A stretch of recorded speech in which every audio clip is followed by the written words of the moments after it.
Bom, pessoal, vamos começar a nossa aula sobre tecido epitelial glandular. Tecido epitelial glandular, origem. Então, os tecidos epiteliais glandulares, eles vão se originar como os epitélios de revestimento. Então, basicamente, os tecidos epiteliais glandulares dos folhetos embrionários vão se originar a partir do ectoderma, do endoderma e também do mesoderma. Na verdade, o que vai acontecer, e logo em seguida vocês vão entender, o tecido epitelial glandular ele vai se originar basicamente dos tecidos epiteliais de revestimento. Então, num primeiro momento vão se originar os tecidos epiteliais de revestimento no período de vida embrionário, e a partir desses epitélios de revestimento se originam os diferentes tipos de epitélios glandulares. Então, basicamente, os epitélios glandulares eles vão se originar a partir dos 3 folhetos embrionários. Uma breve introdução sobre o que a gente vai estudar. Então, do que vai ser constituído os epitélios glandulares? Isso tem a ver com a função. Os epitélios glandulares eles vão ser constituídos por células que são especializadas na atividade de secreção, sendo que as moléculas secretadas por estas células vão ser normalmente armazenadas em pequenas vesículas citoplasmáticas envolvidas por membranas, chamados grânulos de secreção. Então, as células epiteliais glandulares elas têm a capacidade de produzir, através do seu maquinário de síntese, armazenar no seu citoplasma, através dos grânulos de secreção, e quando devidamente estimuladas, liberam esses grânulos de secreção com o produto de secreção. Os epitélios glandulares podem estar constituídos por células que aparecem isoladas ou em agrupamentos, formando estruturas individualizadas, denominadas de glândulas, cuja função principal, então, é a secreção. Entende-se por secreção a produção e liberação pelas células de um fluido contendo diferentes tipos de substâncias com composição química variada, como, por exemplo, muco, enzimas ou hormônios. As células epiteliais glandulares, por exemplo, podem sintetizar, armazenar e secretar proteínas, como as enzimas digestivas produzidas pelo pâncreas exócrino, hormônios lipídicos, como por exemplo na adrenal, ou complexos com carboidratos e proteínas, é o caso das glândulas salivares, que produzem uma saliva com uma diferente composição química. Então, isso aqui mostra os diferentes tipos de produtos que são elaborados pelas células epiteliais glandulares. Com relação à organização histológica, as células secretoras de uma glândula são conhecidas como parênquima. Então, quando se fala em parênquima de um determinado órgão, a gente está se referindo à parte funcional do órgão. Então, no caso, em uma glândula a ser estudada por nós, as células secretoras constituem o parênquima, responsáveis pela produção ou de hormônios, ou de saliva, ou de enzimas. E também essas glândulas possuem na sua constituição um tecido conjuntivo. O tecido conjuntivo é aquele tecido que vai auxiliar na estruturação da glândula. Esse tecido conjuntivo ele sustenta as células secretoras e, a partir desse tecido conjuntivo, penetram vasos sanguíneos nutridores das células, e também estão presentes os ductos que muitas vezes levam o produto de secreção destas células. Então, o tecido conjuntivo, formador da estrutura da glândula, é chamado de estroma. As glândulas mamárias, por exemplo, podem secretar 3 tipos de substâncias. No caso, as glândulas mamárias, elas vão sintetizar o leite. O leite possui na sua constituição lipídio, carboidrato e proteína. No caso das glândulas sudoríparas, elas apenas vão transportar substâncias do sangue presente em vasos sanguíneos do tecido conjuntivo até a superfície corporal. Então se diz que as células secretoras das glândulas sudoríparas, responsáveis pela produção do suor, têm uma baixa atividade sintética. Então, uma breve introdução sobre o que nós vamos estudar: função dos epitélios glandulares e a estrutura histológica das glândulas. Ainda falando sobre a estrutura histológica das glândulas, esta imagem aqui, esse slide, mostra 2 imagens de diferentes glândulas. Então, à esquerda, nós temos uma lâmina histológica de intestino delgado de intestino grosso, e à direita nós temos uma lâmina histológica de uma glândula salivar chamada de parótida. Então, no caso, muitas das glândulas do nosso corpo estão presentes fazendo parte de órgãos.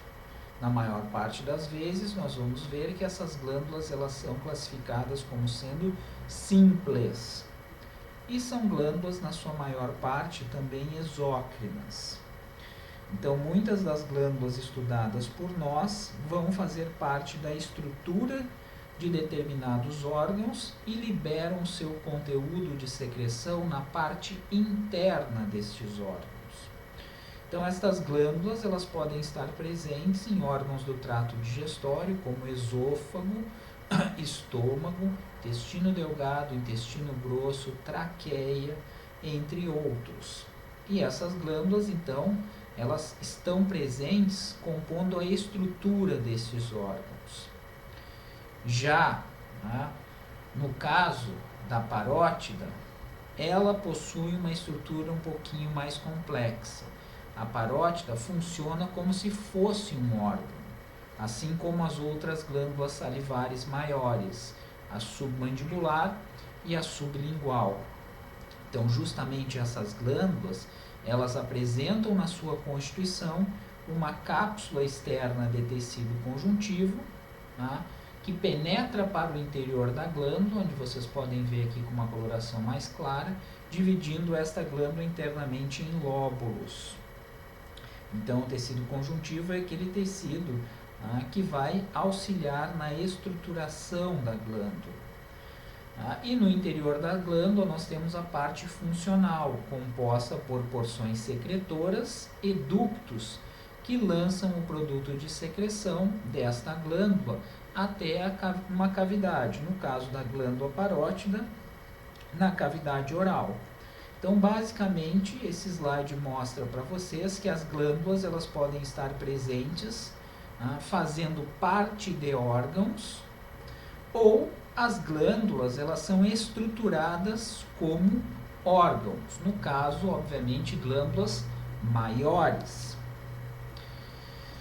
Muito bem, pessoal, então a nossa aula vai se basear nas possíveis classificações das glândulas do nosso corpo. Então é muito importante que vocês comecem a prestar atenção a partir de agora nestas classificações.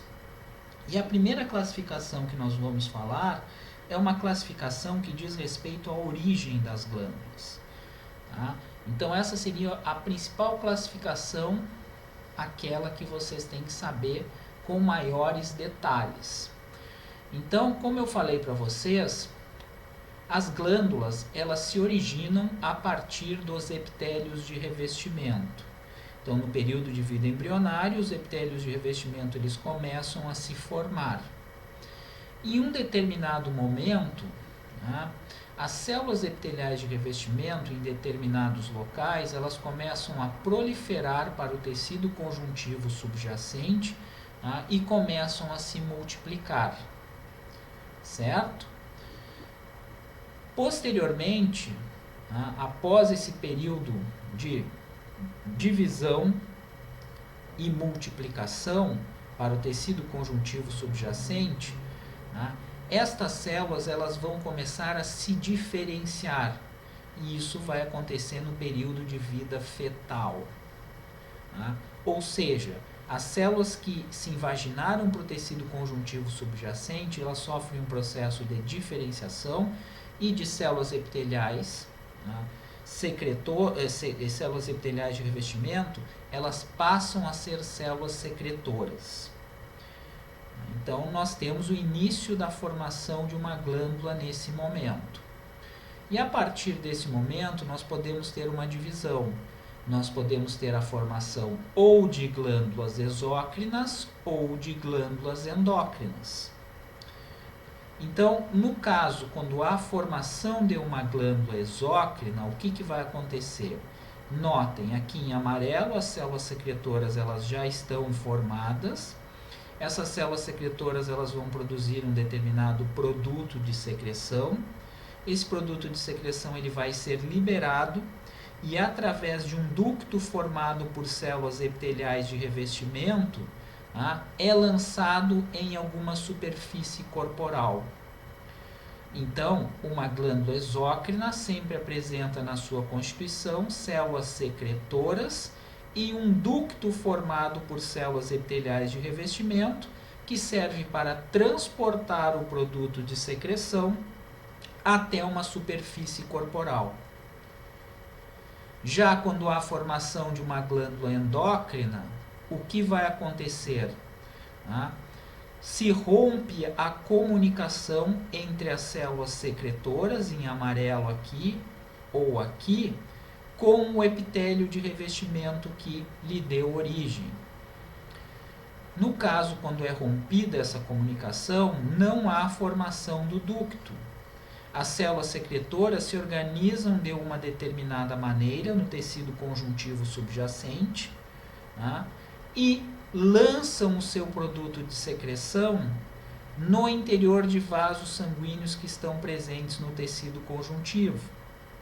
Normalmente, estas células elas vão se agrupar, elas vão se organizar próximas a esses vasos sanguíneos.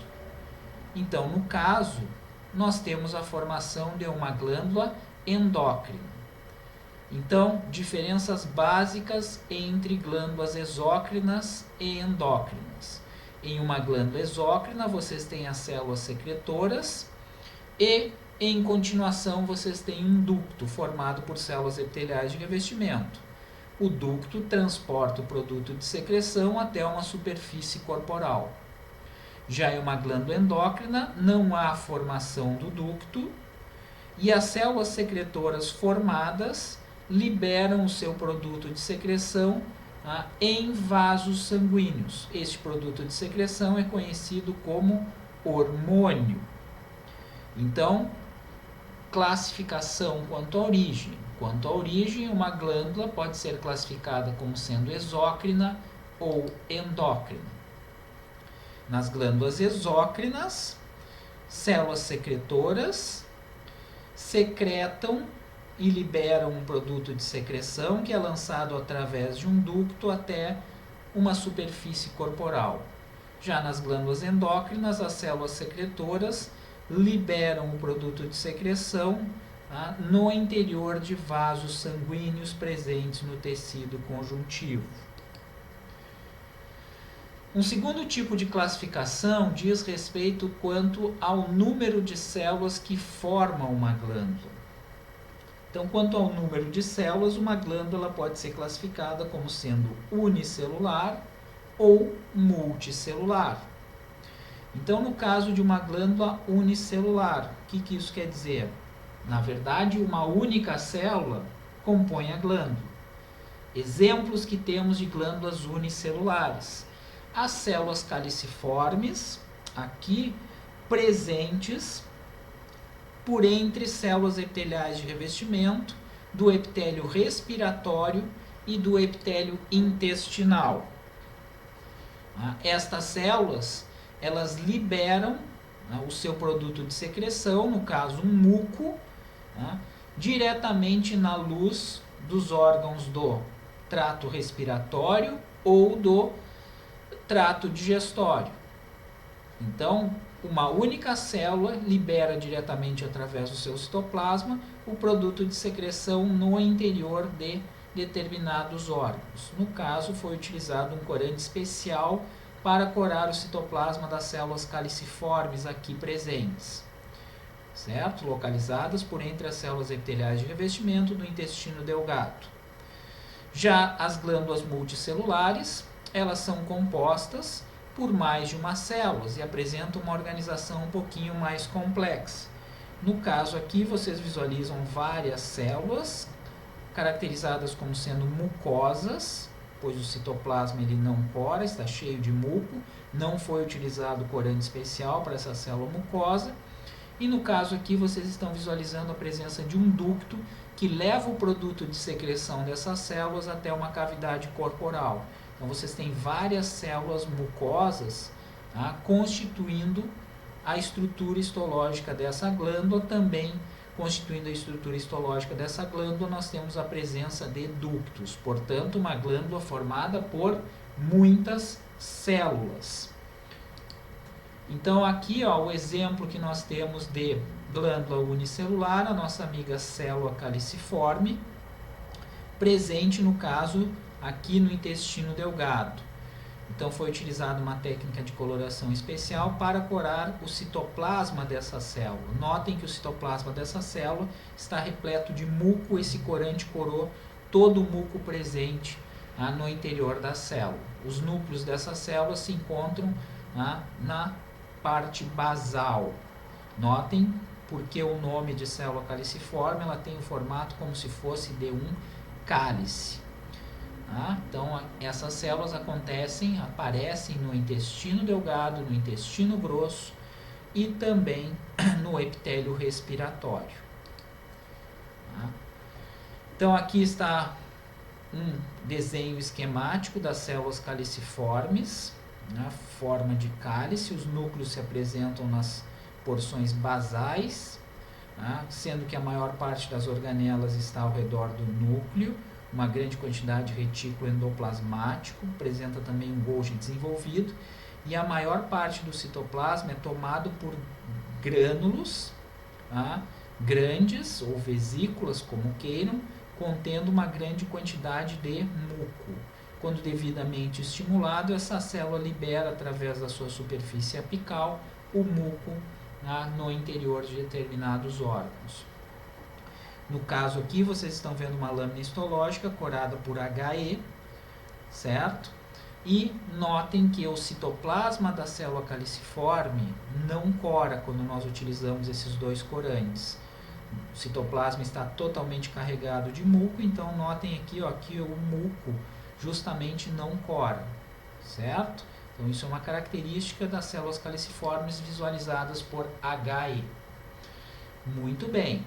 Então, vimos duas formas de classificar as glândulas. Uma classificação bastante importante, que diz respeito à origem, exócrinas ou endócrinas, e uma classificação também importante, que diz respeito ao número de células, unicelulares ou multicelulares. Agora, nós vamos especificamente classificar as glândulas endócrinas. As glândulas endócrinas, então, são aquelas que liberam seu produto de secreção na corrente sanguínea. E elas são possíveis de serem classificadas. Como vai ocorrer essa classificação? A classificação ocorre de acordo com a organização das células secretoras. Então, as células secretoras elas podem se organizar de duas maneiras. As células secretoras elas podem se organizar de forma cordonal. O que isso significa? Significa que as células secretoras elas formam cordões ao longo de vasos sanguíneos. No caso, obviamente, capilares sanguíneos. Então, vocês têm um capilar sanguíneo e as células secretoras elas estão arranjadas ao longo desse capilar sanguíneo, liberando o seu produto de secreção neste vaso. Como exemplos de glândulas endócrinas cordonais, nós temos a adrenal e as paratireoides. Se as células secretoras se arranjarem sob a forma de vesículas, nós podemos ter uma glândula endócrina vesicular. Ou seja, as células secretoras elas formam vesículas ou folículos, como queiram, e essas vesículas elas são preenchidas por um material secretado pelas células. Esse material, na verdade, é um pré-hormônio. É um hormônio ainda não funcional. Então, elas armazenam um hormônio ainda imaturo dentro dessas vesículas. O único exemplo que temos de glândula endócrina vesicular é a tireoide. Parece fácil fazer essa classificação.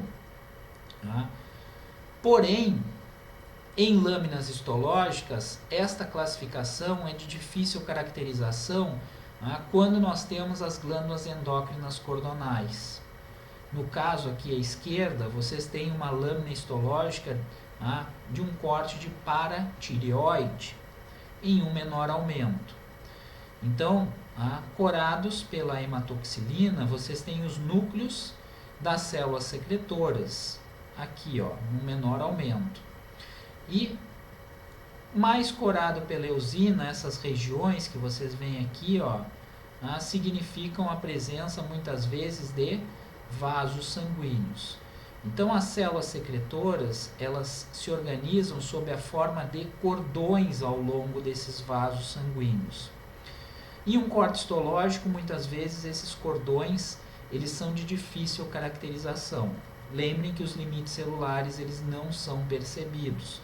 Isso dificulta muito mais a caracterização desta glândula endócrina.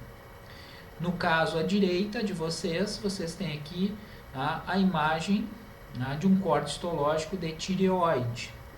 Então, no caso da tireoide, as células se organizam sob a forma de vesículas.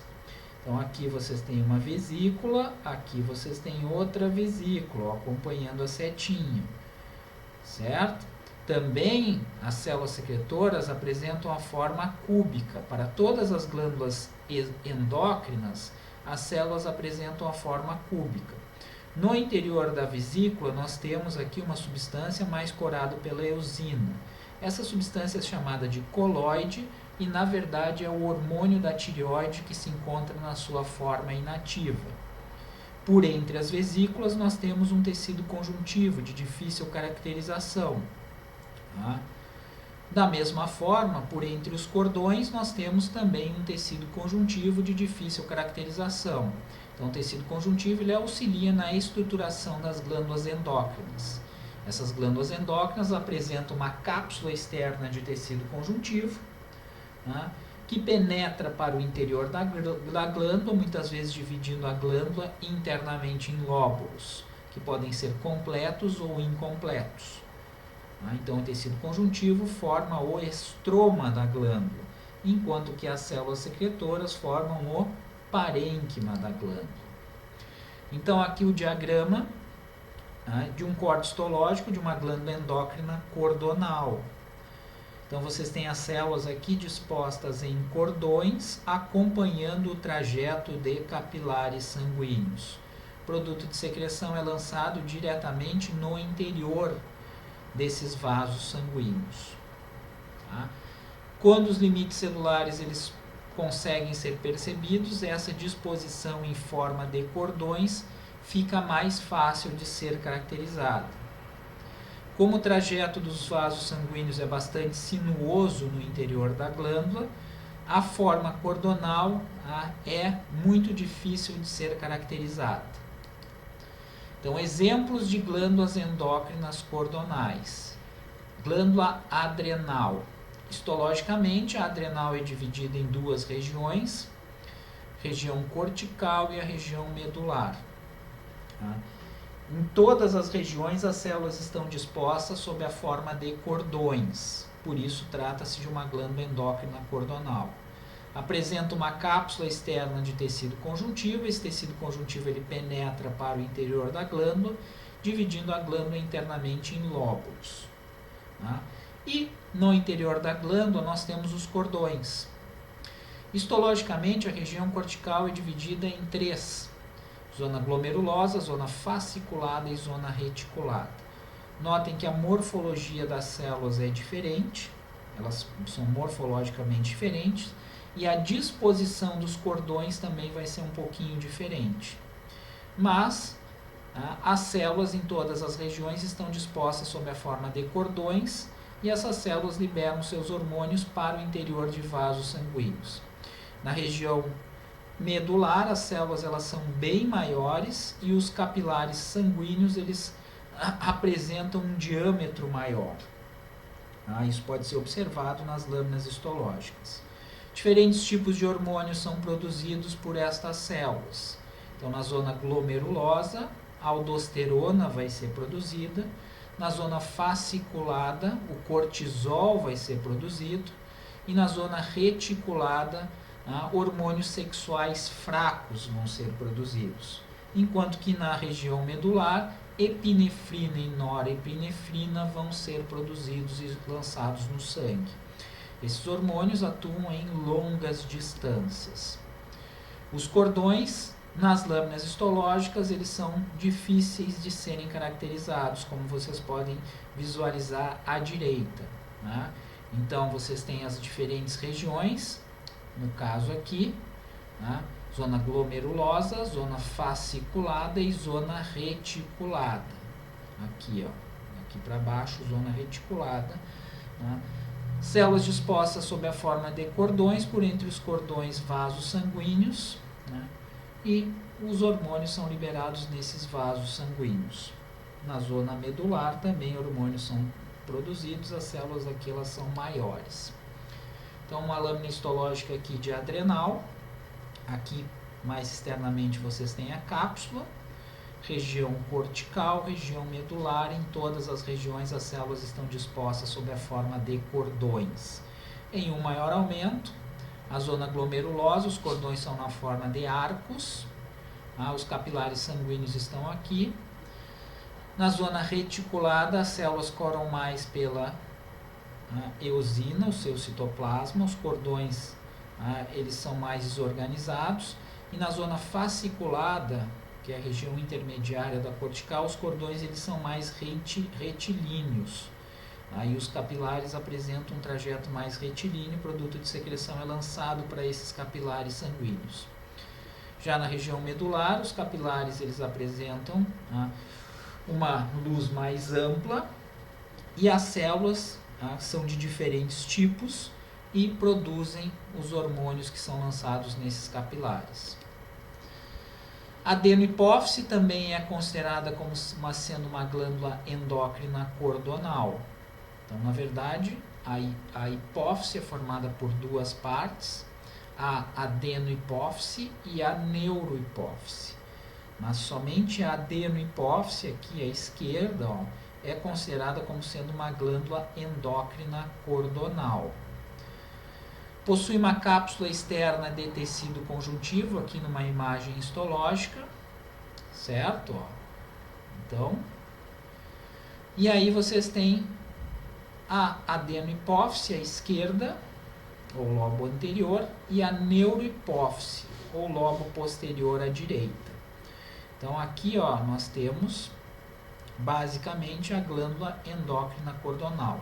Aqui as células elas estão dispostas sob a forma de cordões, de difícil caracterização, colocando-se num maior aumento, então com diferentes tipos de corantes, como hematoxilina e eosina, e aqui PAS. Os cordões estão dispostos de forma bastante difícil de ser caracterizada. Por entre os cordões nós temos vasos sanguíneos. Temos diferentes tipos celulares presentes na adenohipófise. Essas células elas são classificadas de acordo com a coloração. Então nós temos as células acidófilas, cromófilas acidófilas, cromófilas basófilas e as células cromófobas. Cromófilas acidófilas, por quê? Porque o citoplasma cora pela eosina. Cromófilas basófilas, por quê? Porque o citoplasma apresenta uma basofilia um pouquinho mais acentuada. E nas cromófobas o citoplasma ele não cora. Então são produzidos diferentes tipos de hormônios por estas células. Notem aqui as basófilas com citoplasma um pouquinho mais basófilo, as acidófilas com citoplasma bem corado pela eosina. Aqui dá para ver bem a diferença entre esses dois tipos celulares. Com relação aos hormônios produzidos, essas células então elas produzem diferentes tipos de hormônios. Então, por exemplo, o LH, o FSH, o TSH, o ACTH, a prolactina e o hormônio do crescimento. Através de um sistema de vasos sanguíneos, esses hormônios eles são liberados pela adenohipófise e atingem as células-alvo, onde vão ter as suas ações. Como, por exemplo, o LH. O LH vai até os testículos e estimula a produção de testosterona. O LH, nas mulheres, vai até o útero e prepara o útero para a implantação do óvulo. Faz com que aumente a parede uterina, sendo que o LH também é aquele hormônio responsável por estimular a ovulação. Certo? Então, esses hormônios, eles atuam em diferentes locais, em longas distâncias, tendo diferentes ações. FSH também vai atuar no sistema reprodutor feminino, fazendo com que haja a maturação dos folículos ovarianos, e nos testículos vai estimular a produção de espermatozoides. Então, no sistema reprodutor feminino, os hormônios produzidos pela adenohipófise vão atuar. As paratireoides são em número de 4, relacionadas à tireoide. São glândulas bastante pequenas, de difícil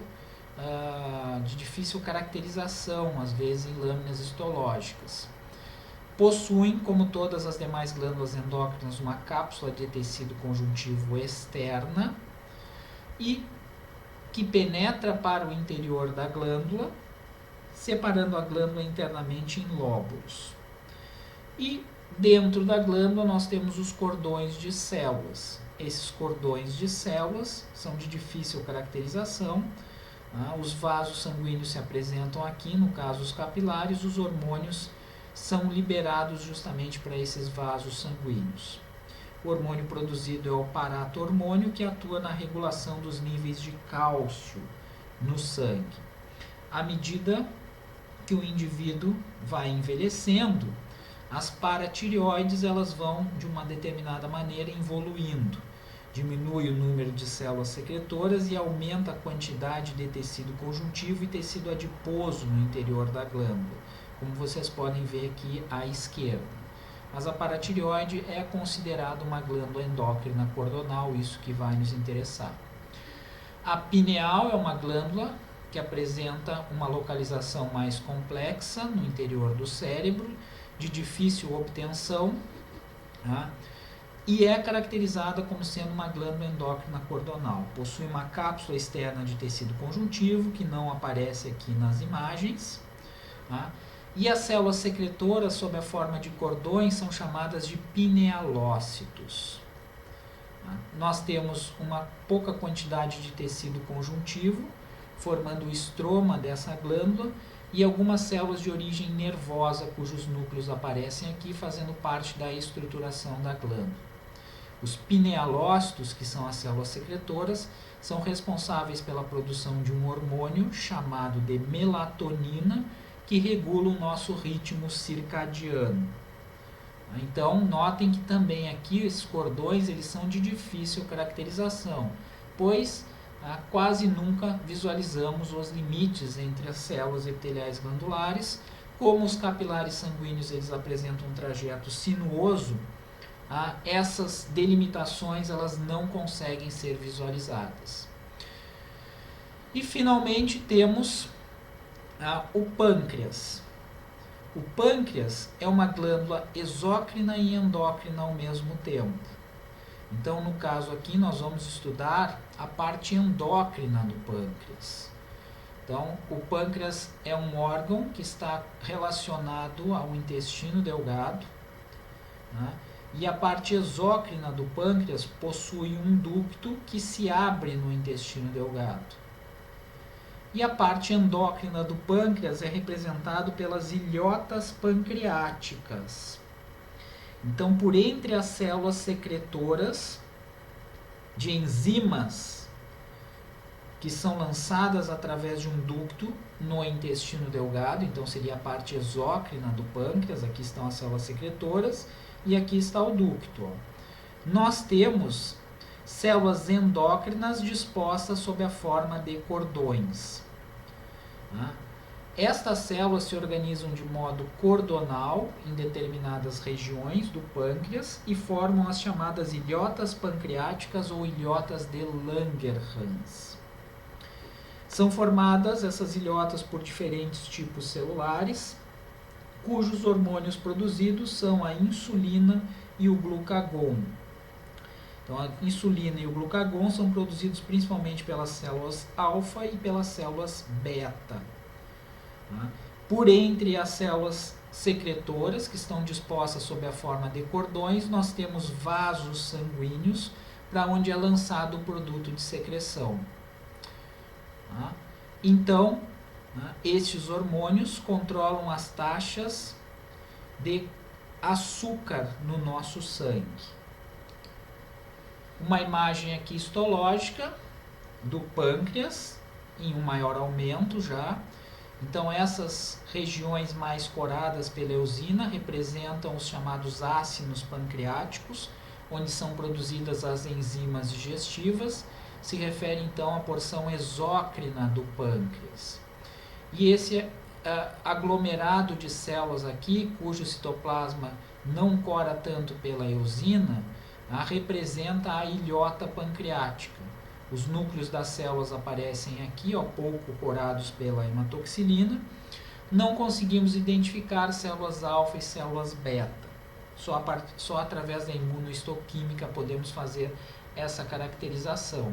Mas elas estão dispostas sob a forma cordonal e os hormônios são liberados em vasos sanguíneos, que têm efeitos em longas distâncias. Da mesma forma aqui, podemos classificar a ilhota pancreática ou ilhota de Langerhans, formado por células epiteliais glandulares dispostas sob a forma de cordões. E ao redor temos os ácidos pancreáticos produtores de enzimas, porção exócrina do pâncreas. O único exemplo de glândula endócrina vesicular que temos no corpo é a tireoide. Então, no diagrama aqui, o que vai acontecer? As células secretoras, coradas em verde, com os núcleos arredondados, se dispõem sob a forma de vesículas. Então, aqui nós temos uma vesícula, aqui nós temos outra, e por entre as vesículas temos um tecido conjuntivo cheio de capilares sanguíneos. No interior das vesículas temos essa substância amarela aqui, armazenada. Essa substância é chamada de coloide. Na verdade, é o hormônio da tireoide que se encontra sob a forma inativa. Certo? Então, o hormônio ele é armazenado dentro da vesícula num primeiro momento. E quando há necessidade desse hormônio, o que vai acontecer? As células, pela sua superfície apical, reabsorvem esse hormônio, processam esse hormônio no seu citoplasma e o tornam ativo. E através da sua superfície basal, lançam esse hormônio no tecido conjuntivo subjacente, aonde ele se dirige para os vasos sanguíneos e vai ser distribuído para todo o nosso corpo. O hormônio produzido, no caso, é tiroxina. Se encontra sob duas formas. A tiroxina faz aumentar o nosso metabolismo basal. Então, aqui está a tireoide, a localização exata da tireoide.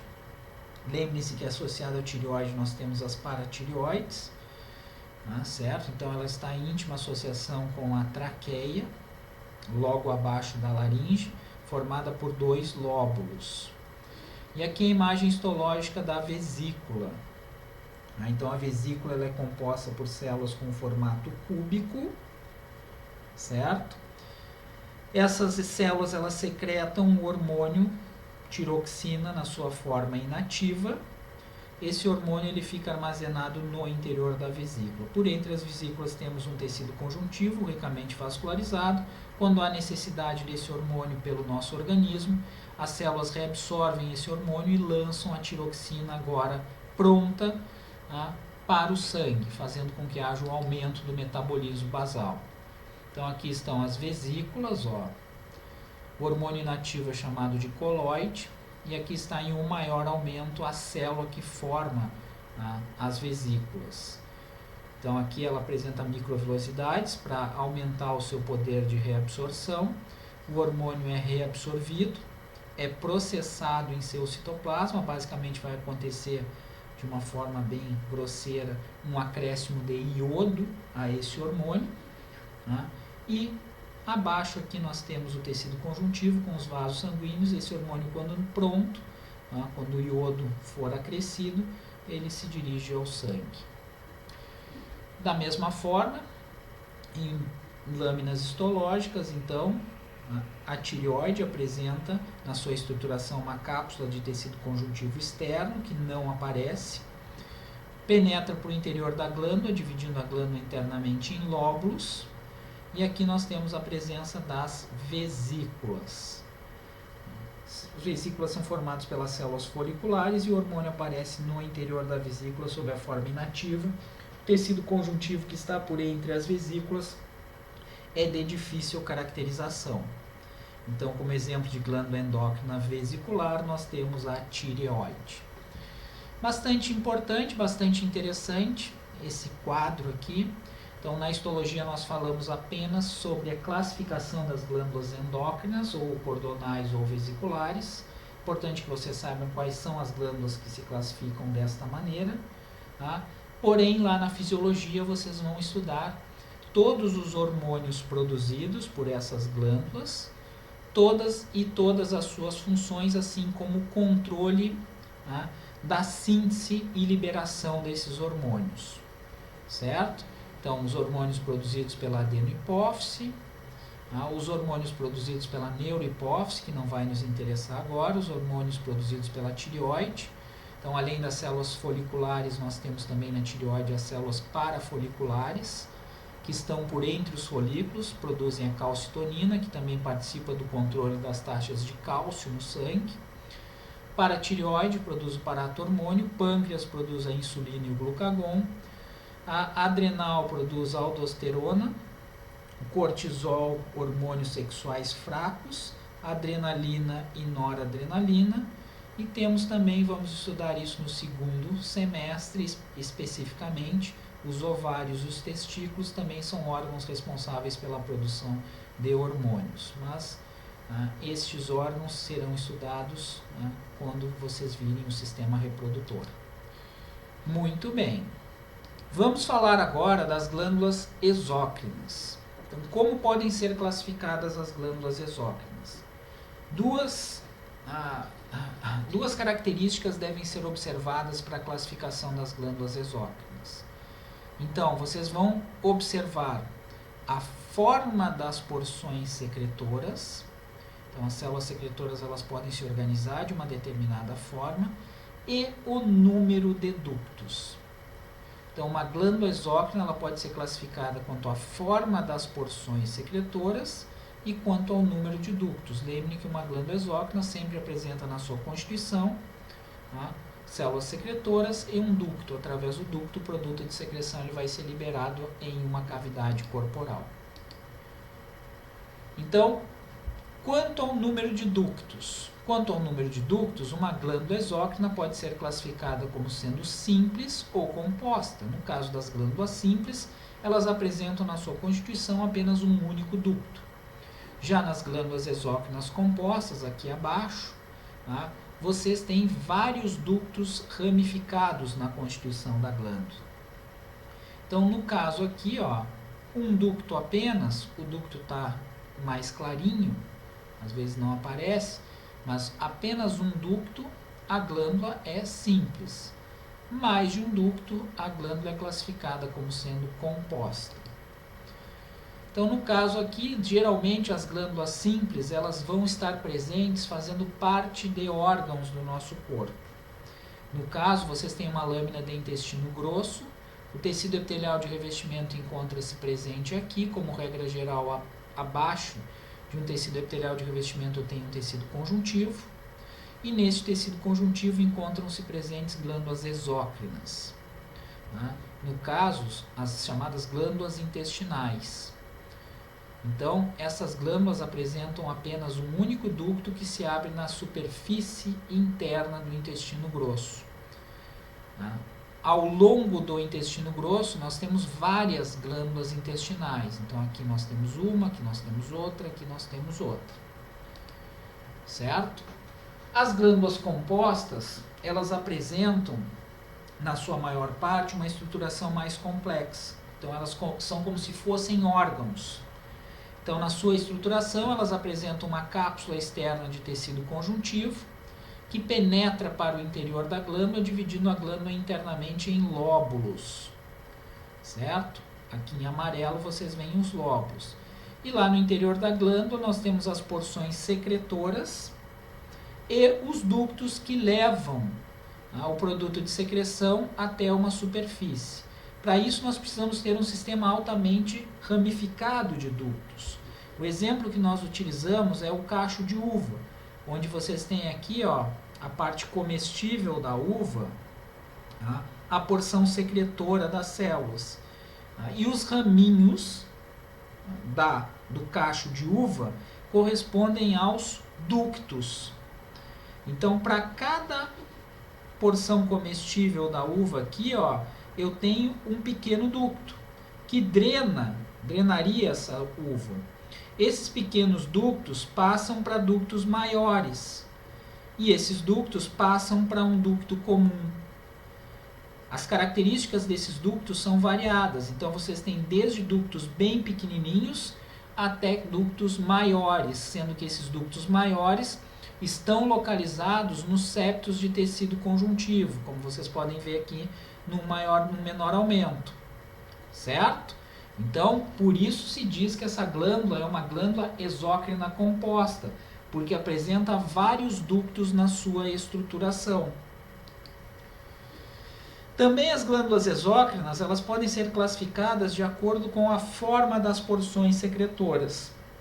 Então, de acordo com a forma das porções secretoras, uma glândula exócrina simples pode ser classificada como sendo tubular ao centro, aqui, quando cortada longitudinalmente, as células secretoras estão dispostas sob a forma de um túbulo em verde. Na sequência, nós temos o ducto. Através do ducto, o produto de secreção é liberado em uma superfície corporal. Uma glândula exócrina simples também pode ser classificada como sendo acinosa. Então, a porção secretora encontra-se na forma de um ácino, como se fosse uma bolinha. Então, essas células aqui liberam o seu produto de secreção para a luz ou porção interna do ácido, e na sequência nós temos um ducto que transporta o produto de secreção até uma superfície.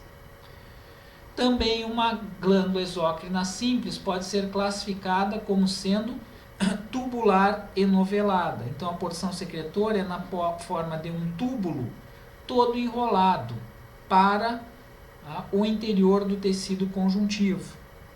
Como eu falei para vocês, as glândulas exócrinas simples, elas fazem parte de órgãos, como nós vamos ver logo em seguida.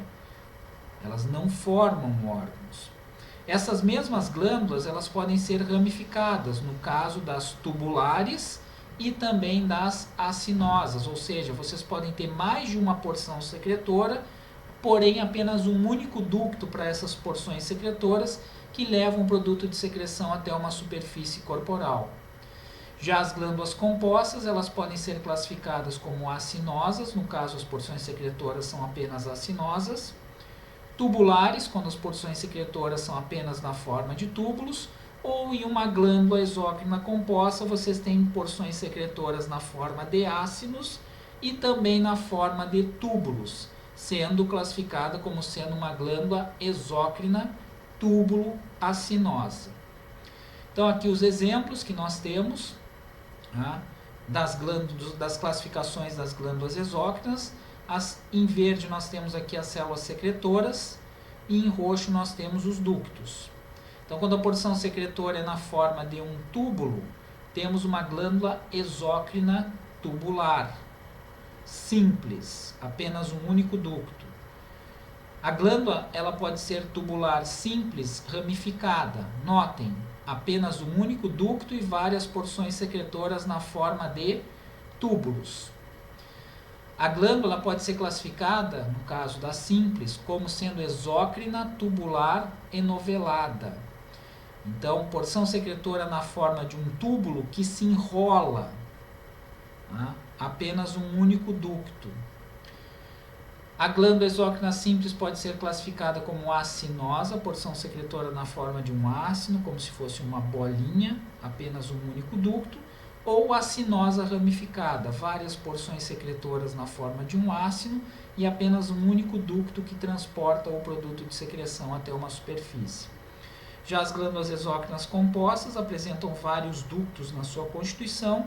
Quando as porções secretoras são na forma de túbulos, é classificada como sendo tubular. Quando as porções secretoras são apenas na forma de ácinos, é classificada como sendo acinosa. E quando as porções secretoras são na forma de túbulos e ácinos, é classificada como sendo túbulo-acinosa. Exemplos de cada uma dessas glândulas. O exemplo que nós temos de uma glândula exócrina tubular simples são as glândulas intestinais. Essas glândulas intestinais estão presentes no intestino delgado e no intestino grosso. Tá? As porções secretoras apresentam uma forma de um túbulo, cujo ducto se abre na luz intestinal. Então, aqui vocês veem o epitélio de revestimento do intestino grosso, no caso, certo? Tecido conjuntivo logo abaixo. E aí o que vai acontecer? Estas glândulas elas se localizam justamente nesse tecido conjuntivo. Notem a porção secretora na forma de um túbulo, com grande quantidade de células caliciformes, cujo citoplasma não cora, está cheio de muco, e um ducto de difícil caracterização que se abre na luz intestinal. Tá? Posteriormente, vocês vão estudar que a população de células presentes nas glândulas intestinais vai variar. Essas glândulas também são chamadas de glândulas de Lieberkühn. Tá? E aí vocês têm os chamados enterócitos fazendo parte dessas glândulas, que são as células absortivas. Vocês têm a presença de células caliciformes, vocês têm a presença de células enteroendócrinas, que produzem hormônios, que regulam a atividade digestória, vocês têm as células tronco, e vocês têm as células de Panet, que têm um papel imunológico muito importante. Então, neste momento, agora eu quero apenas que vocês saibam fazer a caracterização da glândula intestinal, e num segundo momento vocês vão ter que saber fazer a caracterização dos tipos celulares aí presentes. Então, quando é utilizado algum corante para o muco, no caso aqui foi utilizado o Alcium Blue, vocês conseguem fazer a caracterização das células caliciformes, cujo citoplasma fica corado pelo Alcium Blue. Temos o epitélio cilíndrico simples aqui como sendo o epitélio de revestimento, tecido conjuntivo logo abaixo, e aqui as glândulas exócrinas tubulares simples, em grandes quantidades ao longo do intestino grosso. Aqui as células caliciformes elas aparecem. As glândulas aqui estão cortadas longitudinalmente, e aqui essas mesmas glândulas estão cortadas transversalmente. Glândulas exócrinas tubulares enoveladas simples. Exemplo que nós temos são as glândulas sudoríparas, presentes na pele.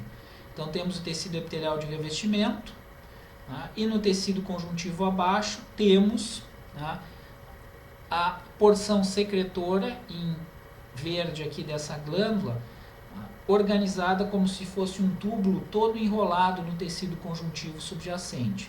Quando nós cortamos a pele, vocês vão ver várias porções do mesmo túbulo. Por quê? Porque esse túbulo está todo enrolado, ele vai para frente, vai para trás, volta, vem. E aí quando nós cortamos, no mesmo corte histológico, vocês veem várias porções do mesmo túbulo, é o que vocês estão vendo aqui.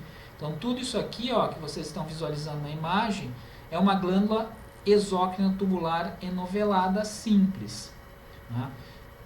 Essas células cujo citoplasma aparece mais claro são as células secretoras, dispostas na forma de um túbulo todo enrolado, e essas células cujo citoplasma cora mais pela eosina, com os núcleos menores, correspondem ao ducto desta glândula.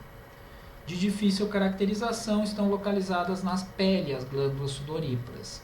Então aqui, ó, o tecido epitelial de revestimento da pele, estratificado pavimentoso queratinizado. E aqui abaixo, ó, tem a porção secretora da glândula sudorípara. Então é um túbulo que está todo enrolado. Quando eu faço corte histológico, pego várias porções do mesmo túbulo, como vocês estão vendo aqui do lado. O ducto dessa glândula se abre na superfície epitelial. Então aqui, ó, aqui eu visualizo num diagrama como é o túbulo.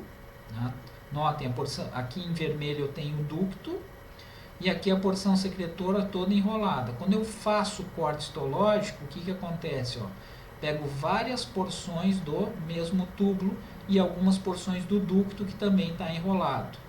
Então aqui as células mais coradas representam o ducto, as células menos coradas representam a porção secretora. Glândula exócrina tubular ramificada simples, as glândulas fúndicas do estômago, por exemplo, representam exemplos dessas glândulas. Então, mais de uma porção secretora na forma de um túbulo e apenas um único ducto. Na histologia, essas glândulas elas são de difícil caracterização. Então, aqui vocês têm uma imagem da região fúndica do estômago, aqui os ductos se abrindo na luz estomacal. Porém, essas porções secretoras ramificadas são de muito difícil caracterização.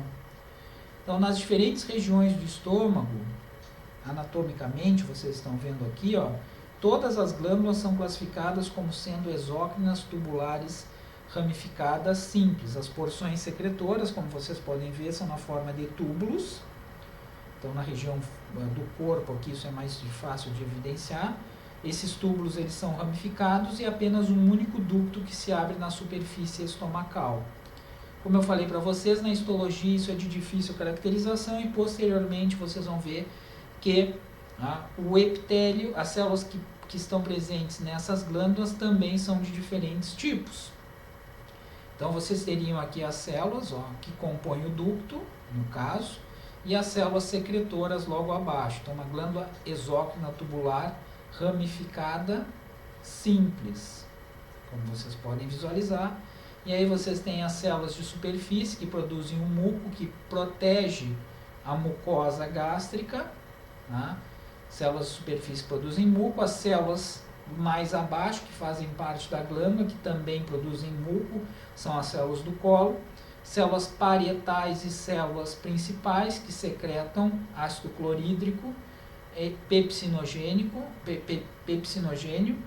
que auxiliam no processo da digestão, e também as células pilóricas ou células G que produzem gastrina, certo? Então aqui temos o duodeno, que já é uma porção do intestino delgado, e aqui a região pilórica do estômago. Então é nesta região aqui que nós temos as glândulas exócrinas tubulares ramificadas simples. Glândulas exócrinas acinosas simples, porções secretoras na forma de um ácido, como se fosse uma bolinha, cujo ducto se abre em uma superfície corporal. O exemplo que nós temos são as glândulas uretrais. As glândulas uretrais elas são formadas por células mucosas. Então, o produto de secreção destas glândulas se é lançado na luz uretral. Então, aqui no menor aumento, temos a uretra com a sua constituição histológica, e essas glândulas uretrais estão localizadas no tecido conjuntivo logo abaixo do epitélio. No caso, um epitélio já de transição aqui. Glândulas exócrinas acinosas simples ramificadas. As glândulas sebáceas são caracterizadas como glândulas exócrinas simples ramificadas. Então, mais de uma porção secretora na forma de ácino, em verde, com um único ducto comum para essas glândulas, para essas porções secretoras. Então aqui, ó, temos um ácino e aqui temos um outro ácino com um ducto comum para esses dois ácinos. O interessante das glândulas sebáceas é que o ducto não se abre na superfície epitelial. Então as glândulas sebáceas elas se localizam na pele e os seus ductos se abrem no interior de folículos pilosos. Então na imagem aqui temos o tecido epitelial de revestimento da pele, ok, estratificado, pavimentoso, queratinizado, tecido conjuntivo logo abaixo, e aqui está o folículo piloso. Então o pelo ele nasce a partir do folículo piloso, tá, e vai em direção à superfície epitelial. Os ductos das glândulas sebáceas se abrem justamente no interior do folículo piloso e o produto de secreção sai junto com o pelo. Então aquela oleosidade natural da nossa pele é dada justamente pela secreção das glândulas sebáceas, uma secreção rica em lipídios. Então essas células elas estão agrupadas na forma de ácinos, como se fossem bolinhas aqui, ó. Então vocês têm mais de uma porção secretora e um único ducto aqui, ó, que se abre dentro do folículo piloso. De difícil caracterização aqui a parte do ducto dos ácinos. O citoplasma das células não cora porque está cheio de lipídio. O lipídio não cora nem pela hematoxilina, nem pela eosina. No caso aqui à esquerda, pele corada por tricrômico de Mallory. O tricrômico cora o colágeno em azul. Folículo piloso está cortado transversalmente. E aqui vocês têm a glândula sebácea. No caso aqui vocês têm uma glândula exócrina acinosa simples ramificada. Então, duas porções secretoras, uma aqui e a outra aqui, na forma de ácido, como se fosse uma bolinha, e um ducto que vai se abrir no interior do folículo piloso. O ducto é de difícil caracterização. O citoplasma das células não cora porque está cheio de lipídio. É considerado uma célula mucosa. Glândula exócrina tubular composta. Então, o exemplo que nós temos de glândula exócrina tubular composta são as glândulas de Brunner. Falei para vocês que as glândulas compostas geralmente funcionam como se fossem órgãos, porém, essas glândulas elas estão localizadas no intestino delgado, na região do duodeno. Então, notem, vocês têm várias porções secretoras na forma de túbulos, e um sistema ramificado de ductos. Um pouquinho complexo de entender, no menor aumento aqui vocês têm a região do duodeno, as vilosidades intestinais, tecido epitelial de revestimento aqui, ó, com tecido conjuntivo logo abaixo. No intestino, nessa região nós temos as glândulas intestinais, são glândulas exócrinas tubulares simples, cujos ductos aqui vocês podem ver, ó, se abrem no fundo das vilosidades. Certo? Temos uma região chamada de submucosa, formada por tecido conjuntivo, e é aqui que aparecem as glândulas de Brunner. As células elas são mucosas, o citoplasma ele não cora. E o que vai acontecer? A porção secretora das glândulas de Brunner é na forma de túbulos, como vocês podem ver no menor aumento. E os ductos das glândulas de Brunner se abrem no fundo das glândulas intestinais. Então, o que vai acontecer? Nós temos um sistema composto por dois ductos, os ductos das glândulas de Brunner e os ductos das glândulas intestinais. O produto de secreção sai junto com o produto de secreção da glândula intestinal. Por isso é caracterizada como sendo uma glândula exócrina tubular composta. O produto de secreção mucoso neutraliza a acidez do quimo. Então, um alimento recém-digerido pelo estômago sai muito ácido e o produto de secreção dessas glândulas protege a mucosa do intestino delgado.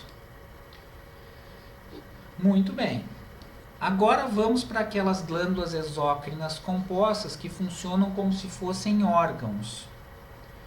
Então, glândulas exócrinas acinosas compostas. Exemplos que nós temos: pâncreas, exócrino, e a parótida. Então, muito bem, nós temos um sistema altamente ramificado de ductos, aqui, ó, em amarelinho, e várias porções secretoras na forma de ácinos, como se fossem bolinhas. Então essas glândulas, elas são caracterizadas por apresentarem uma cápsula externa de tecido conjuntivo que penetra para o interior da glândula, separando a glândula internamente em lóbulos.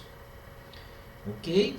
Lá no interior da glândula nós temos as porções secretoras sob a forma de ácinos. Então aqui ó, eu tenho um ácino, aqui eu tenho um outro ácino, aqui eu tenho um outro ácino. Os ácinos, eles são formados por células cujo citoplasma cora intensamente pela eosina. Nós vamos ver isso daqui a pouco.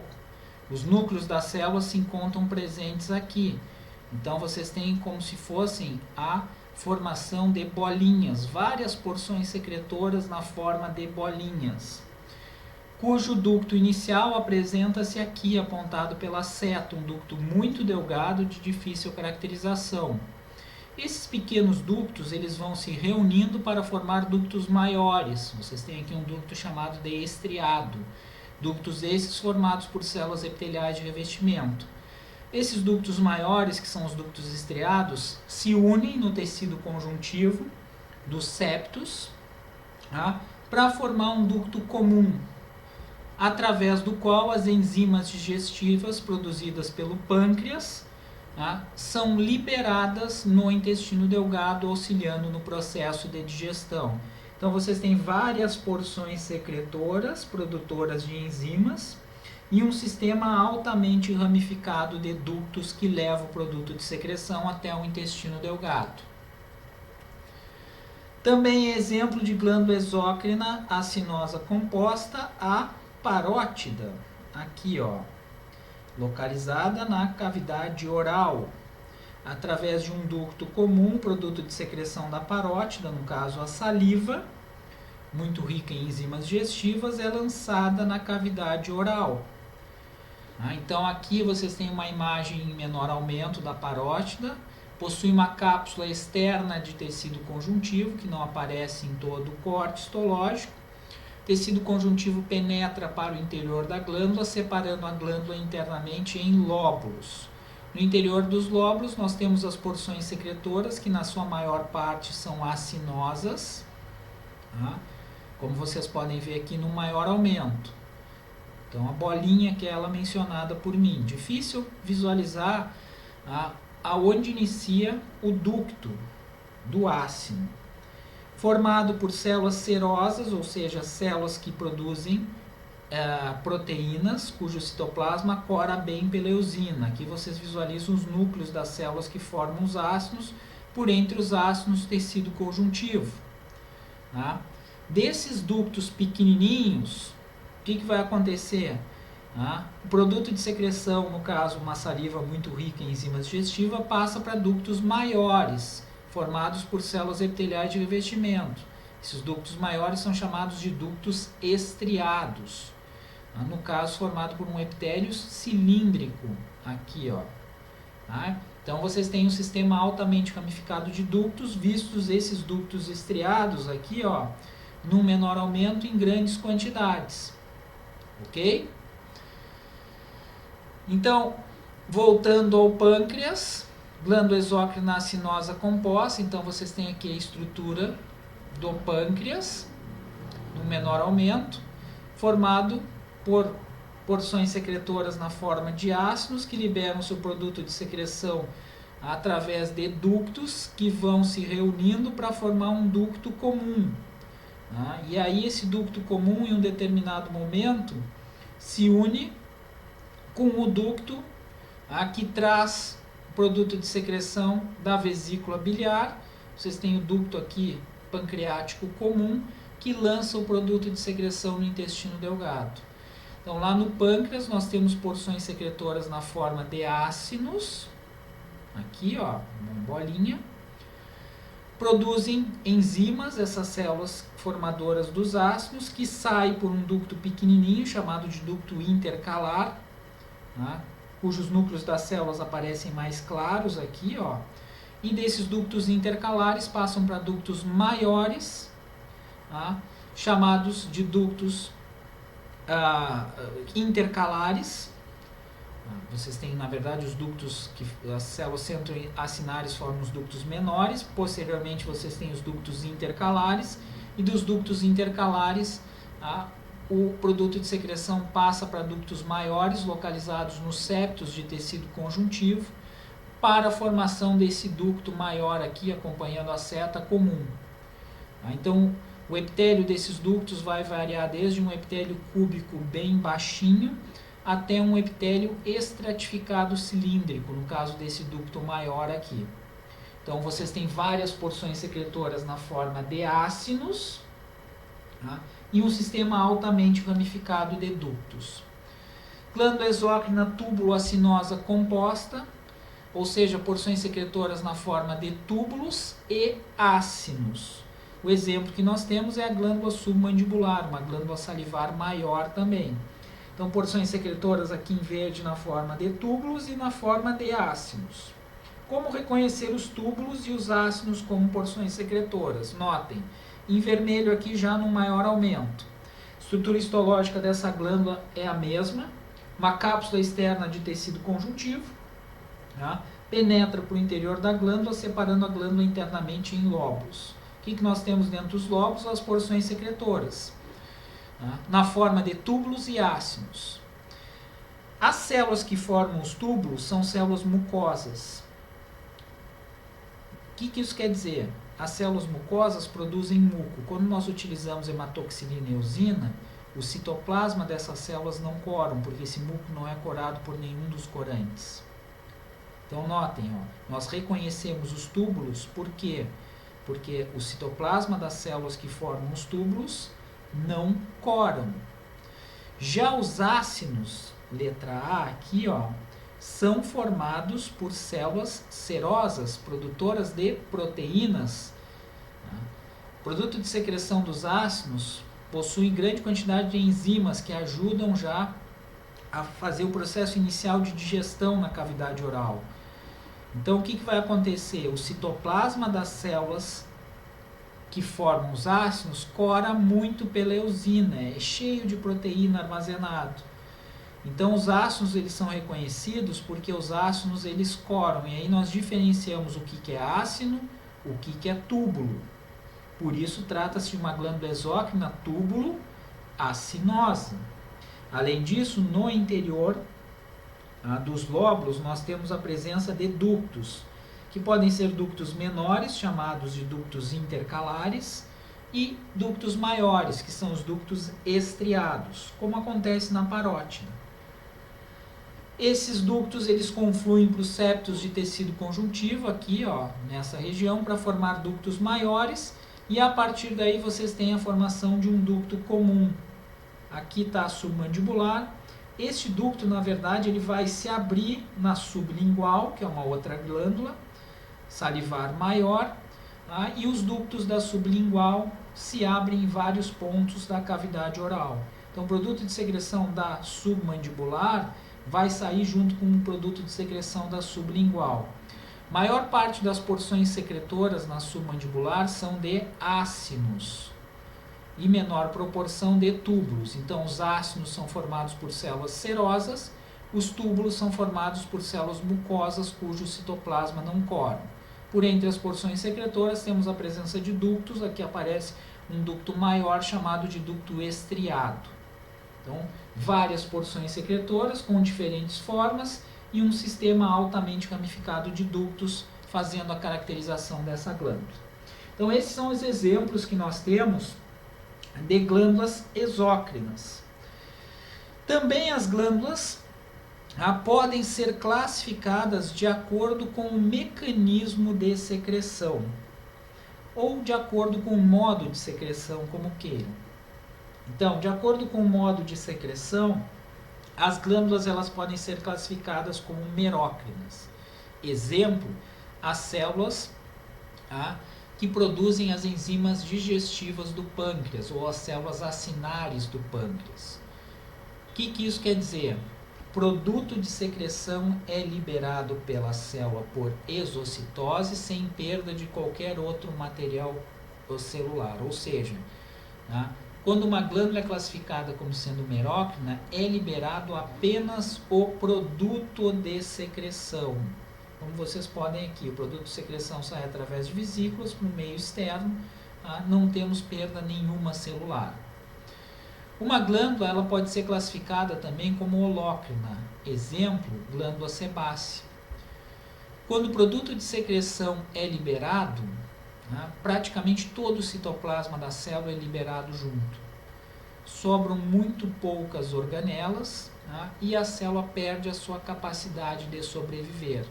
Então, logo após o produto de secreção ser liberado, a célula ela morre. Por quê? Porque essa célula está repleta de secreção. Já as glândulas apócrinas são um meio termo. Exemplo, as glândulas mamárias e as glândulas sudoríparas, apócrinas da pele. Produto de secreção é liberado e pequenas partes do citoplasma são perdidas junto com o produto de secreção. Esse esqueminha aqui mostra para vocês, então, a diferença entre os três tipos de glândulas. Nas glândulas merócrinas, apenas o produto de secreção aqui em vermelhinho é liberado, sem que haja parte do citoplasma das células. Em uma glândula apócrina, o produto de secreção ele vai ser liberado aqui em vermelho, com uma pequena parte do citoplasma da célula. E numa glândula holócrina, o que vai acontecer? A célula ela libera todo o seu conteúdo de secreção, que ocupa quase todo o citoplasma, junto com a maior parte desse citoplasma. Então, logo em seguida, processo de secreção, a célula ela morre. Então, as células, ou melhor, as glândulas podem ser classificadas de acordo com um mecanismo de secreção em apócrinas, holócrinas ou merócrinas. Também as glândulas podem ser classificadas quanto à composição química do produto de secreção. Então, nós podemos ter glândulas mucosas, glândulas serosas e glândulas mistas. Então, no caso aqui, nós temos o exemplo de uma glândula mista, formado por células serosas, tá? Estruturadas na forma de ácidos. Uma célula serosa apresenta o citoplasma bem corado pela eosina, porque ela está cheia de proteína, e também por células mucosas, cujo citoplasma não cora pela eosina, porque está cheio de muco. Então, por isso se diz que essa glândula aqui é uma glândula mista. No caso, essa imagem aqui é de uma glândula sublingual. Então, as células elas apresentam características diferentes nessas glândulas. Então, em uma glândula serosa, nós temos células serosas. E aqui está o diagrama de uma célula serosa. Exemplos, as células que produzem enzimas digestivas do pâncreas e as células que produzem uma saliva cheia de enzimas da parótida. Normalmente apresentam a forma poliédrica ou piramidal. Os núcleos são centrais e arredondados, às vezes um pouco mais para a região basal. E essa região basal, ela apresenta uma intensa basofilia, ela vai aparecer bem arroxeada. Por quê? Porque essa região ela é muito rica em retículo endoplasmático rugoso. Então, geralmente, ao redor do núcleo, nós vamos ver uma basofilia mais intensa. O retículo endoplasmático rugoso apresenta-se na posição supranuclear, tá? E é bastante desenvolvido. E a porção apical do citoplasma é cheia de grânulos de secreção. Esses grânulos de secreção são chamados de grânulos de zimogênio, e esses grânulos eles contêm as enzimas digestivas a serem liberadas. Justamente por isso essa porção apical do citoplasma cora intensamente pela eosina. Notem, a captação dos aminoácidos para a síntese proteica é feita através dos vasos sanguíneos, atravessa a membrana basal, atravessa a membrana plasmática da célula, e a partir daí esses aminoácidos eles são utilizados como fonte para a secreção proteica. Então, numa micrografia eletrônica, temos aqui o núcleo da célula mucosa, uma grande quantidade de retículo endoplasmático rugoso ao redor, e aqui os grânulos de zimogênio, aqueles grânulos contendo enzimas digestivas. Então, trata-se aqui de uma micrografia eletrônica. Uma imagem do pâncreas em maior aumento, onde nós temos aqui os ácidos pancreáticos. Então, os ácidos pancreáticos são compostos por células mucosas intimamente justapostas, cujos limites não podemos perceber. Os núcleos se localizam numa posição central, às vezes um pouquinho mais basal, e notem que ao redor do núcleo nós temos uma intensa basofilia. Então, nessa região nós temos uma riqueza muito grande em retículo endoplasmático rugoso, e a porção apical do citoplasma das células é ricamente corada pela eosina porque está cheia de vesículas contendo enzimas digestivas. Já as células mucosas são aquelas que compõem as glândulas mucosas. Geralmente elas possuem uma grande quantidade de grânulos, grandes, e que se coram fracamente porque contém uma grande quantidade de muco. Então, praticamente toda a porção apical da célula mucosa contém esses grânulos contendo muco, e esses grânulos eles não coram nem pela hematoxilina nem pela eosina. Os núcleos eles se apresentam na porção basal da célula, e ao redor do núcleo nós temos uma grande quantidade de retículo endoplasmático rugoso e também retículo endoplasmático liso. Complexo de Golgi bem desenvolvido, supranuclearmente. Mesma coisa, então, os componentes necessários para a síntese daquelas moléculas que vão fazer parte do muco presente nos grânulos são captados através dos vasos sanguíneos presentes no tecido conjuntivo, e a partir daí vocês têm o processo de síntese proteica, certo? As proteínas são sintetizadas na base da célula, onde vocês têm uma grande quantidade de retículo endoplasmático rugoso, e alguns monossacarídeos são acrescidos a essas proteínas no próprio retículo endoplasmático rugoso, onde acontece o processo de transformação. Quando a secreção é liberada pela célula, ela fica muito hidratada e forma o muco.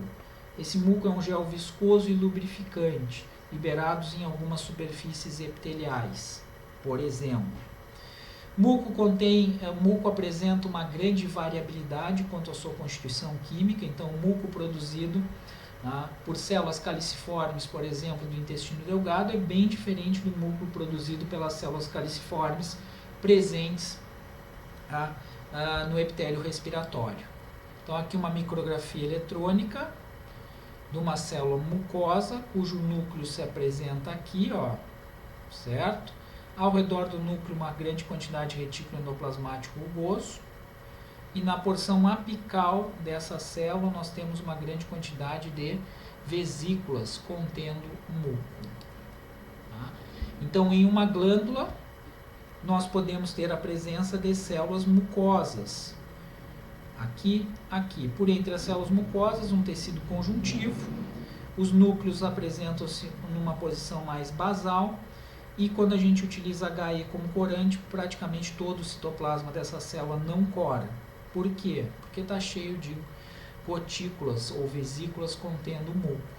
Então, notem, essa porção secretora aqui é na forma de um túbulo formado por células mucosas. Então, aqui nós temos um ácino seroso, então formado por células serosas, que apresentam aqui a forma poliédrica, os núcleos arredondados, bem corados pela hematoxilina, uma basofilia maior ao redor do núcleo e o citoplasma bem corado pela eosina, apresentando aqui as vesículas secretórias cheias de enzimas.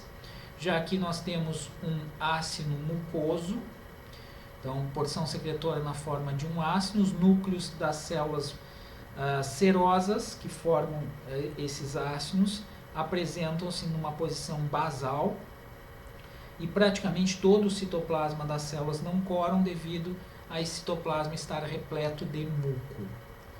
Então aqui um ácino seroso e um ácino mucoso. Então a diferença com relação aos núcleos, quantidade de retículo endoplasmático rugoso, os grânulos de secreção, núcleos mais achatados, e aqui os grânulos contendo o muco, certo? Então, porção secretora na forma de um túbulo. Essa porção secretora é formada por células mucosas, cujo citoplasma não cora. E aqui ao redor eu tenho, né, ácinos serosos, formado por células serosas produtoras de proteínas. Ok? Então, uma glândula pode ser classificada como sendo seromucosa, ou seja, mista. O produto de secreção é mucoso. Então, temos aqui células mucosas e células serosas ao mesmo tempo. Certo? Então, aqui nós temos uma porção secretora mista. Temos nessa porção secretora células mucosas aqui acima e células serosas aqui embaixo. Temos um probleminha. Isso aqui não é visualizado nas lâminas histológicas. Devido ao processo de técnica histológica, o que vai acontecer? O processo de técnica histológica faz com que as células mucosas elas inchem muito. É como se elas inflassem, tá? E aí, basicamente, o que vai acontecer? Quando elas incham, elas empurram para trás as células serosas, que são menores, tá? Fazendo com que vocês tenham a formação das chamadas meia-luas serosas nas porções secretoras. Então, isso aqui é um artefato da técnica histológica, ok? Então, aqui, ó, por que uma glândula é classificada como sendo composta? Vocês têm um ácido secretor. Do ácido secretor, o produto de secreção passa por um ducto pequenininho, chamado de ducto intercalar. Dos ductos intercalares passam para ductos maiores, que são chamados ductos estriados. Estriados porque eles apresentam grande quantidade de mitocôndrias na região basal. Tá? E aí vocês visualizam na microscopia óptica pequenas estriações referentes à localização das mitocôndrias. Acontece um transporte muito intenso nessa região. E dos ductos estriados, vocês têm a formação dos ductos interlobulares. E a partir daí o produto de secreção é liberado para o meio externo. Então, as diferentes formas de porções secretoras, os diferentes tipos de ductos. Então, vocês têm desde os ácidos secretores. O produto de secreção passa para ductos intercalares, ductos estriados, no caso aqui, ó, ductos extralobulares, certo? Então aqui, ó, como se vocês tivessem esse sistema altamente ramificado de ductos. As porções secretoras, elas podem apresentar na sua composição células mucosas ou células serosas ou ambas, o que caracteriza diferentes produtos de secreção. Algumas células podem sintetizar, podem secretar esteroides. Porém, isso vai ser estudado por vocês especificamente no segundo semestre. Tá? Os testículos, no caso, tá? E as adrenais possuem células epiteliais especializadas na produção de esteroides. Essas células acumulam no seu citoplasma uma grande quantidade de lipídios que são utilizados como fonte primária para a secreção desses esteroides. Tá? Então, isso vai ser estudado posteriormente. Então, as células de Leydig, né, produzem hormônios esteroides. Com relação ao sistema neuroendócrino difuso, vocês estudarão isso aí posteriormente também. Então, vocês podem ter o aparecimento de células endócrinas isoladas por entre o epitélio do trato digestório e do trato respiratório. O citoplasma contém hormônios polipeptídicos ou aminas biogênicas. Na verdade, esses hormônios produzidos por essas células neuroendócrinas controlam a atividade digestória e a atividade respiratória. Essas células elas não conseguem ser identificadas em preparados corados normalmente por HE, e aí vocês precisam da técnica de coloração de prata para fazer a visualização destas células, formando o sistema neuroendócrino difuso. São vários os tipos de hormônios e vários tipos de células que compõem esse sistema. Vocês estudarão essas células na fisiologia, os hormônios produzidos e o controle que elas fazem tanto da atividade digestória quanto da atividade respiratória. Então, aqui está o exemplo de uma célula enteroendócrina, por entre as células epiteliais do intestino delgado, com os hormônios localizados em vesículas. Basicamente, aqui um resumo sobre o tecido epitelial glandular, os tipos de glândulas exócrinas, né, simples, os tipos de glândulas exócrinas compostas, a estrutura da célula caliciforme, que é uma célula mucosa, o tipo de secreção, né, o modo de secreção, merócrino, apócrino e holócrino, ok? Então, os exemplos que vocês podem ter aqui, um quadrinho bem legal. Quanto a histofisiologia, isso serve para os epitélios de revestimento. Então, a maioria dos tecidos epiteliais é ricamente inervado por terminações nervosas que vêm do tecido conjuntivo, principalmente no epitélio da córnea, isso acontece em grande quantidade. Então, vocês veem aqui, ó, os nervos penetrando por entre as células epiteliais. Então, o tecido epitelial é vascularizado. Acontece uma renovação constante dos tecidos epiteliais. Então, os tecidos epiteliais são estruturas dinâmicas, cujas células são renovadas continuamente por atividade mitótica de células que estão localizadas, apoiadas à membrana basal. Porém, a taxa de renovação é variada. O epitélio intestinal é mais rápida quando comparado aos ácidos pancreáticos. Ok? Metaplasia é quando um tecido epitelial se transforma em outro por um agente agressor. Seria uma adaptação celular. Então, em epitélios que estão sob constante agressão, muitas vezes pode acontecer uma transformação. Como, por exemplo, em fumantes, onde o epitélio pseudoestratificado cilíndrico ciliado ele começa a se transformar num epitélio estratificado. Tá? Aumenta o número de camadas celulares para que haja uma proteção maior deste epitélio, devido aos agentes químicos que fazem parte do cigarro. Também o esôfago de Barré é um sistema de metaplasia. Então, quando há um refluxo gástrico, o que vai acontecer? Vocês têm aqui, ó, o esôfago, tecido epitelial de revestimento, certo? E aqui vocês têm o epitélio do estômago. Então, vocês têm células mucosas no epitélio do estômago, e esse epitélio aqui, ó, o estratificado pavimentoso, ele vai se transformando em um epitélio cilíndrico com células produtoras de muco, para fazer com que haja a proteção do esôfago contra a acidez daqueles elementos que estão no estômago, que refluem para o esôfago. Né? Então, a metaplasia ela é muito importante ser entendida por vocês, porque de uma metaplasia nós podemos ter o processo de formação de um tumor. Okay? Essa metaplasia é reversível no seu início, mas ela pode ter uma gravidade maior. Controle da atividade glandular. Então, controle da atividade glandular se dá através de controle nervoso ou controle das próprias glândulas, através dos hormônios. Era isso, pessoal. Então, desejo que tenham entendido a aula e uma